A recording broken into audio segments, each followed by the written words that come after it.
All right, so we've got this letter from David Vogel, and it's pretty fascinating stuff. I mean, it's full of these ideas about reforming the Bureau of Prisons. Right. But some people are kind of laughing at him. Well, yeah, and what's interesting is Vogel himself is kind of laughing along with them. Right. He's got this insider perspective on government waste that most people just wouldn't believe. So just for some background, Vogel is a former CEO, now a pastor, preaching to the C-suite after spending 11 years in prison for a crime that wasn't even on the books until after his sentencing.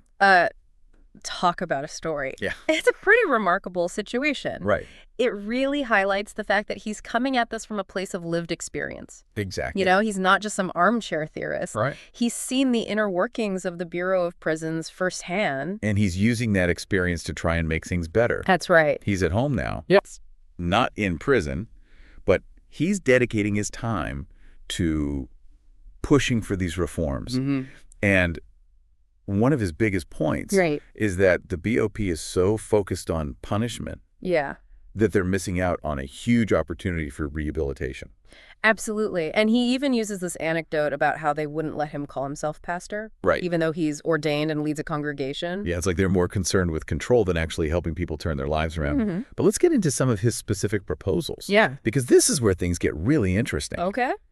He starts with MDC Brooklyn. Okay. Which, as you know, is notorious for violence. Absolutely. Vogel doesn't sugarcoat it. Right.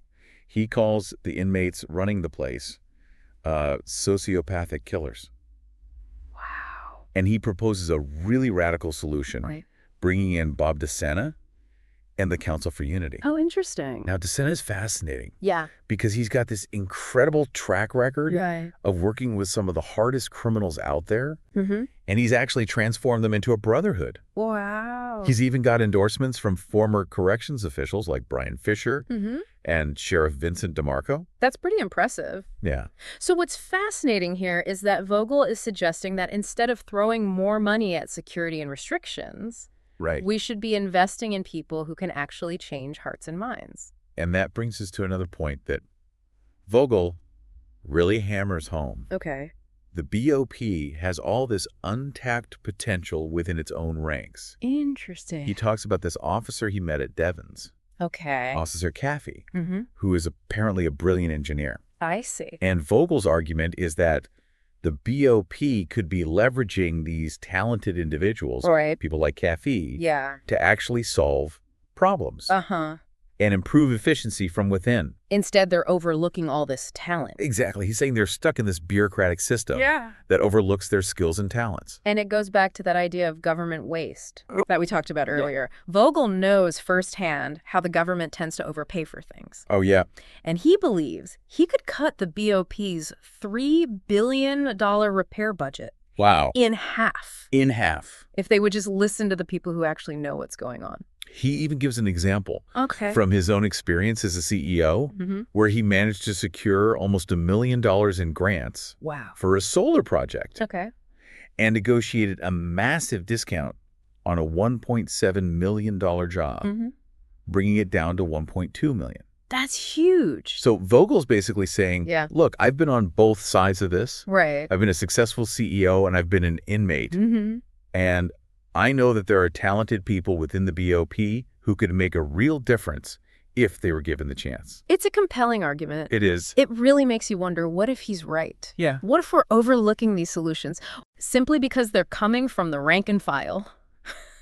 And he's not just saying all this stuff. Yeah. You know, he's actually willing to volunteer his time and expertise to help. Oh, yeah. He's not just talking the talk. Right. He's ready to walk the walk. It's impressive when you consider what he's been through. I mean, this is someone who was convicted of a crime that didn't even exist until after the judge's decision. Really makes you think about the legal system. Yeah. And the fact that things aren't always so black and white. Exactly. But instead of getting all bitter, you know, he's using this experience to try and improve the system. For others. Yeah. He's not just advocating for himself. He's advocating for all the people. Yeah.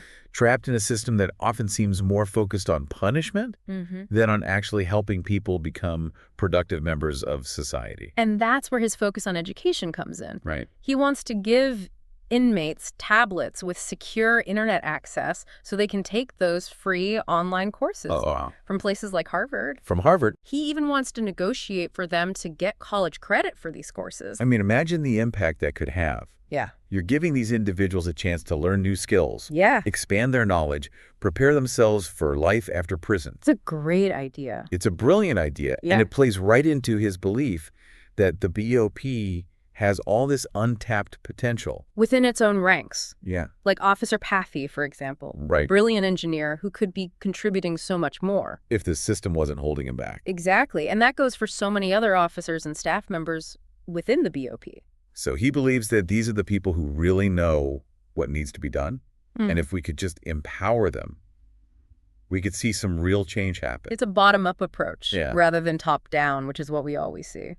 And he believes that this would not only be more effective, but also more cost-effective. Right, because let's face it, the government is notorious for overspending. Oh, yeah. And inefficiency. Vogel, with his experience as a CEO, knows this firsthand. He's seen how much money is wasted, and he's confident that he could significantly reduce the BOP's budget. If they would just listen. If they would just listen to the people on the ground. What's so interesting is he's not even bitter about it. Right. He's actually kind of laughing at the absurdity of it all. He's laughing because he knows he's onto something. Yeah. He knows there's a better way to do things. And he's not afraid to call out the inefficiencies and the waste that he's witnessed firsthand. And it's all coming from a guy who's at home. Right. Not in prison. He's built a life for himself. Yeah. He's leading a congregation. Yeah. He's a voice for ethical leadership. And he's dedicating his time to try and make the system better for others. It's a powerful message. It is. It really makes you wonder, what could be accomplished if we just started listening to the people who are often overlooked? And underestimated. Right. Maybe he's right. Maybe the answers are found not in the top-down bureaucracy, but in the rank and file, the people who are actually doing the work every day. It's not even just about saving money, though, right? No. He's arguing that by empowering the rank and file, we can actually make the system safer, more humane, and more effective for everyone.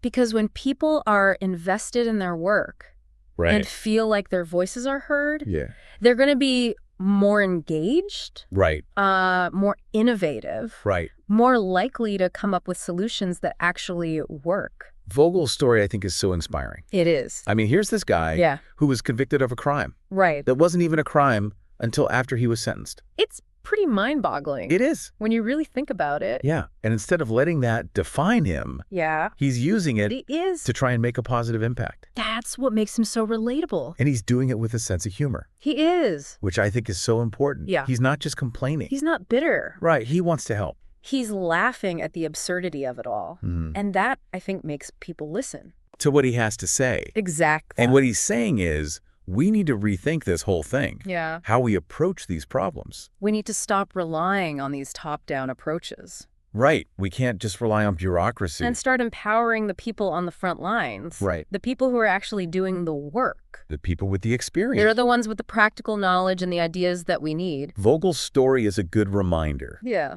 That sometimes it's the unexpected voices that can offer the most valuable insights. And that even in a system like this, as complex as the Bureau of Prisons, change is possible. It is. If we're willing to listen. To the people who have been overlooked. And underestimated. Yeah.